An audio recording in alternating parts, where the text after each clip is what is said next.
ಮೈಸೂರು ವಿಮಾನ ನಿಲ್ದಾಣದಲ್ಲಿ ಮಾಧ್ಯಮಗಳಿಗೆ 4 ತಿಂಗಳಲ್ಲಿ ಬಿಬಿಎಂಪಿ ಚುನಾವಣೆ ಆರಂಭವಾಗಲಿದೆ ಎಂದು ಉಪಮುಖ್ಯಮಂತ್ರಿ ಡಿಕೆ ಶಿವಕುಮಾರ್ ಹೇಳಿಕೆ ನೀಡಿದ್ದಾರೆ.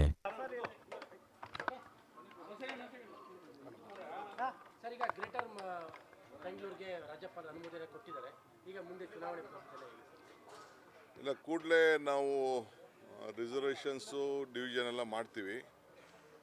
ಎಲೆಕ್ಷನ್ ಮಾಡಲೇಬೇಕು, ಅದನ್ನು ನಾವು ಡಿಲೇ ಮಾಡ್ತಿರೋ ಅರ್ಥ ಇಲ್ಲ. ವಿತಿನ್ 4 months ಅದಕ್ಕೆಲ್ಲ ವ್ಯವಸ್ಥೆನ ನಾವು ಮಾಡ್ತೀವಿ. ಒಂದು ಮೀಟಿಂಗ್ ಕರಿತಾ ಇದ್ದೀನಿ, ಆಲ್ ಪಾರ್ಟಿ ಮೆಂಬರ್ಸ್ನು ಮೀಟಿಂಗ್ ಕರಿತೀನಿ, ಅವ್ರ ಸಜೆಷನ್ ಕೇಳ್ತೀನಿ, ಯಾವ ರೀತಿ ಡಿವಿಷನ್ ಮಾಡಬೇಕು ಅಂತ ಒಂದು ಅವ್ರ ಅಭಿಪ್ರಾಯನೂ ಕೇಳ್ತೀನಿ. ನಾನು ಬಹುಶಃ ಎಲ್ಲರಿಗೂ ಗೊತ್ತಿದೆ, ಎಲ್ಲರೂ ಪಾಪ ಅಸೆಂಬ್ಲಿಲೆಲ್ಲ ಚೆನ್ನಾಗಿ ಕೋಆಪ್ರೇಟ್ ಮಾಡಿದ್ದಾರೆ, ಸಜೆಷನ್ಸ್ ಎಲ್ಲ ಕೊಟ್ಟಿದ್ದಾರೆ. ಆಮೇಲೆ ಸಬ್ ಕಮಿಟಿ ಕೂಡ ಮಾಡಿದೆ, ಕ್ಯಾಬಿನೆಟ್ ಸಬ್ ಕಮಿಟಿಲೂ ಎಲ್ಲ ಒಳ್ಳೆ ಸಜೆಷನ್ಸ್ ಎಲ್ಲ ಕೊಟ್ಟು ಅವ್ರು ಹೇಳ್ದಂಗೆ ಹೆಚ್ಚು ಕಮ್ಮಿ 90% ಅವ್ರದ್ದು ಎಲ್ಲ ಮಾತುಗಳು ಕೂಡ ಕೇಳಿದ್ದೇವೆ. ಮುಂದೂ ಕೂಡ ಇದೇನು ನಮ್ಮದೇನು ಸ್ವಂತದ್ದೇನಲ್ಲ, ಎಲ್ಲರನ್ನೂ ವಿಶ್ವಾಸಕ್ಕೆ ತೆಗೆದುಕೊಂಡೇ ಮಾಡ್ತೀವಿ. ಬಟ್ ಎಲೆಕ್ಷನ್ಸ್ ಜಲ್ದಿ ಮಾಡೋದನ್ನು ತೀರ್ಮಾನ ಮಾಡಿದ್ವಿ. ಹೌದೌದು, ಮಾಡಲೇಬೇಕಾಗ್ತದೆ, ಇನ್ನು ಡಿಲೇ ಮಾಡೋದ್ರಲ್ಲಿ ಅರ್ಥ ಇಲ್ಲ. ಯಾಕೆಂದರೆ ನಾನು ಯಾಕೆ ಇದನ್ನು ಹೊಸ ಕೆಲವು ಏರಿಯಾನ ಸೇರಿಸ್ಬೇಕಾಗಿತ್ತು, ಅದನ್ನು ಸೇರ್ಸೋಕೆ ಹೋದರೆ ಲೇಟ್ ಆಗ್ತದೆ. ಆ ಪಂಚಾಯತಿಯವರು, ಆ ಮುನ್ಸಿಪಾಲ್ಟಿಯವರು ಎಲ್ಲ ಅವ್ರ ಪರ್ಮಿಷನ್ ಕೇಳಿದ್ರು. ಅವ್ನು ಮುಂದಕ್ಕೆ ಹೆಂಗೆ ಬೇಕೋ ಅದನ್ನು ಆ್ಯಡ್ ಮಾಡ್ಕೊಂಡು ಹೋಗ್ಬೋದು ನಾವು. ಸೊ ಅದಕ್ಕೆ ಇವತ್ತೇನಿದೆ ಅದನ್ನೇ ನೋಟಿಫಿಕೇಷನ್ ಮಾಡಿ ನಿನ್ನೆಯಿಂದ ಹೊಸ ಗ್ರೇಟರ್ ಬೆಂಗಳೂರು ಆ್ಯಡ್ ಆಗಿದೆ. ಸರ್, ಈಗ ವಿಪಕ್ಷದವರು ಹೇಳ್ತಾ ಇರುವಂಥದ್ದು ಗ್ರೇಟರ್ ಬೆಂಗಳೂರು, ಅದೇ ಎಸ್ಪೆಷಲಿ ಅಶೋಕ್ ಅವರು, ಇದು ಕ್ವಾರ್ಟರ್ ಬೆಂಗಳೂರು ಆಗಿದೆ. ಆಯಿತು, ಅವರು ಇದನ್ನು ಅವರು ಸ್ಟಾರ್ಟಿಂಗ್ ಅವ್ರು ವಿರೋಧ ಮಾಡ್ಬೋದಾಯ್ತಲ್ಲ. ಅಸೆಂಬ್ಲಿಲಿ ಯಾಕೆ ಪಾಸ್ ಮಾಡಿಸಿದ್ರು, ಅವರೇ ಪಾಸ್ ಮಾಡಿಸಿದ್ದು, ಅವ್ರು ಯಾಕೆ ಸಜೆಷನ್ಸ್ ಕೊಟ್ಟರು. ಕ್ವಾರ್ಟರ್ ಬೆಂಗಳೂರು ಅಂತ ಹೇಳಿ ಫುಲ್ ಬೆಂಗಳೂರು ಅಂತಾರೆ ಇಲ್ಲಿ. ಅವ್ರ ವಿರೋಧ ಪಾರ್ಟಿಯವ್ರು ಪಾಪ ಅವರು ಅಷ್ಟು ಮಾತಾಡಲಿಲ್ಲ ಅಂತಂದ್ರೆ ಅವ್ರಿಗೂ ಗೌರವ ಕಡಿಮೆ ಅಲ್ವಾ, ಅದಕ್ಕೆ ಅವ್ರು ಮಾತಾಡ್ತಾರೆ.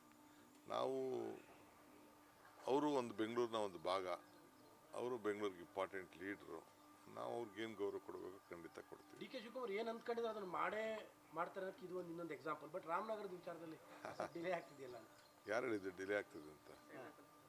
ಒಳ್ಳೆ ಶುಭ ಮುಹೂರ್ತ, ಶುಭ ಗಳಿಗೆಯಲ್ಲಿ ಅದನ್ನು ಅನೌನ್ಸ್ಮೆಂಟ್ ಮಾಡ್ತೀವಿ. ಅದು ಶೀಘ್ರದಲ್ಲೇ ಕಾನೂನು ಪ್ರಕಾರನೇ ಮಾಡ್ತೀವಿ, ಕಾನೂನು ಅಡಿಯಲ್ಲೇ ಮಾಡ್ತೀವಿ. ಬೇಕಾದಷ್ಟು ಇದಕ್ಕೆಲ್ಲ ಏನೇನೋ ಮಾಡಿದ್ದಾರೆ, ಅದೆಲ್ಲ ನಾನು ಚರ್ಚೆ ಮಾಡೋದು ಬೇಡ.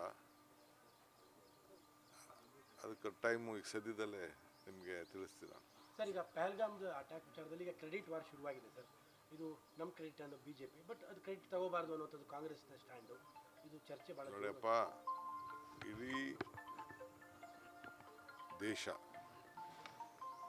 ವ್ಯಕ್ತಿಗಳಕ್ಕಿಂತ ಪಕ್ಷಿಗಳಕ್ಕಿಂತ ದೇಶ ದೊಡ್ಡದು ಅನ್ನೋದು ನಾವೆಲ್ಲ ಅಭಿಪ್ರಾಯಪಟ್ಟು ನಮ್ಮದು ಒಂದು ಒಮ್ಮತದ ತೀರ್ಮಾನ ವ್ಯಕ್ತಪಡಿಸಿದ್ದೇವೆ.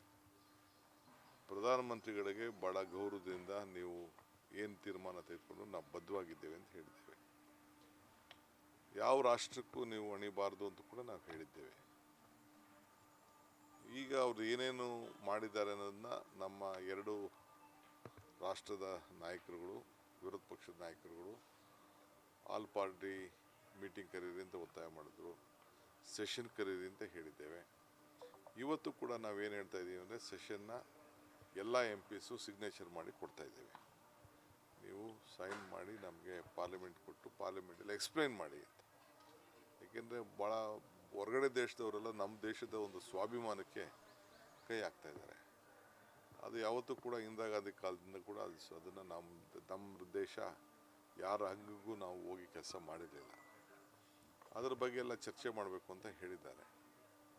ಸೊ ಈಗಿರೋಂಥ ಸಂದರ್ಭದಲ್ಲಿ ನಾವು ಪಾರ್ಲಿಮೆಂಟಲ್ಲಿ ಚರ್ಚೆ ಮಾಡಬೇಕು ಅಂತ ಕೇಳೋದು ನಮ್ಮ ಹಕ್ಕು, ಅದು ಕೇಳ್ತಾ ಇದ್ದೀವಿ. ಸರ್, ಈಗ ಹುಟ್ಟುಹಬ್ಬ ಮಾಡ್ಕೊತಾ ಇದ್ದೀರಾ ಈ ವರ್ಷ? ಏನು ನಾನು ಮಾಡ್ಕೊಂಡಿಲ್ಲ, ಹುಟ್ಟುಹಬ್ಬನೂ ಮಾಡಲಿಲ್ಲ, 63 ವರ್ಷಕ್ಕೆ ಕಾಲಿಟ್ಟಿದ್ದೀರಿ. ಹುಟ್ಟುಹಬ್ಬನೂ ಮಾಡ್ಕೊಳ್ಳಿಲ್ಲ, ಬೇಡ ಅಂತ ಹೇಳಿದೆ. ನನ್ನ ಕುಟುಂಬದ ಜೊತೆ ನಾನು ಹೊರಗಡೆ ಎಲ್ಲೂ ಹೋಗೋದು ಬೇಡ ಅಂತೇಳಿ ನಮ್ಮದೇ ಆದಂಥ ಈ ಅರಣ್ಯ ಸಂಪತ್ತನ್ನು ನೋಡಿ ಭಾಳ ಸಂತೋಷಪಟ್ಟಿದ್ದೀನಿ. ಅದ್ರ ಬಗ್ಗೆ ನಾನು ಸಪ್ರೇಟಾಗಿ. ಸರ್, ಈಗ ಅದೇ ಕಬಿನಿಯಲ್ಲಿ ಅಕ್ರಮವಾಗಿ ಒಂದು 20-30 ರೆಸಾರ್ಟ್ಗಳಿದೆ ಹೇಳ್ತಾರೆ ಸರ್. ಈಗ ಬಫರ್ ಝೋನ್ ಇರ್ಬೋದು, ಹುಳಿ ಸಂರಕ್ಷಿತ ಪ್ರದೇಶ ಇರ್ಬೋದು, ಕಾನೂನು ಬಾಹಿರವಾಗಿ ಅದು ಕೂಡ ಯಾವುದೇ ಪರ್ಮಿಷನ್ ಇಲ್ಲದೆ ಆಗ್ತಾ ಇರುವಂಥದ್ದು ಸರ್. ನನಗೆ ಮಾಹಿತಿ ಕೊಡಿ, ನೆಕ್ಸ್ಟ್ ಟೈಮ್ ಬರೋ ಅಷ್ಟೊತ್ತಿಗೆ ಒಂದು ಪಟ್ಟಿ ಮಾಡಿ ಮಾಹಿತಿ ಕೊಡಿ, ಅದನ್ನು ಚರ್ಚೆ ಮಾಡೋಣ. ಸರಿ, 63ನೇ ವರ್ಷದ್ದು ಏನು ದೊಡ್ಡ ಹುದ್ದೆ ಹತ್ರದಲ್ಲಿ ಇದೆಯಾ ಏನು ಸರ್? ಶುಭಗಳಿಗೆ ಶುಭಗಳಿಗೆ 63ನೇ ವರ್ಷ 63 ವರ್ಷ ನಿಮ್ಮ ಆಶೀರ್ವಾದ ಎಲ್ಲ ಇರಲಿ, ಅಲ್ಲ 63 ವರ್ಷ ಅಲ್ವಾ ಸರ್ ಇದು?